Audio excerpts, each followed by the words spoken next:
చిత్తూరు జిల్లా మిట్టూరులో దారుణం జరిగింది. పెన్షన్ డబ్బులు ఇవ్వలేదని తండ్రిని హత్య చేశాడు కసాయి కొడుకు. అర్ధరాత్రి తండ్రి ఇంట్లో నిద్రిస్తున్న టైంలో కర్రతో దారుణంగా కొట్టి హతమార్చాడు సోమశేఖర్.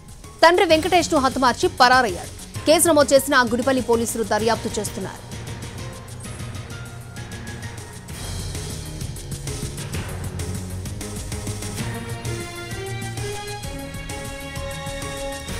చిత్తూరు జిల్లా మిట్టూరులో దారుణం చోటు చేసుకుంది. పెన్షన్ డబ్బులు ఇవ్వలేదని తండ్రిని హత్య చేశాడు ఓ కసాయి కొడుకు.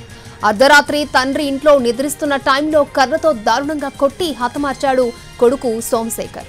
తండ్రి వెంకటేష్ను హతమార్చి పరారయ్యాడు. కేసు నమోదు చేసిన గుడిపల్లి పోలీసులు దర్యాప్తు చేస్తున్నారు.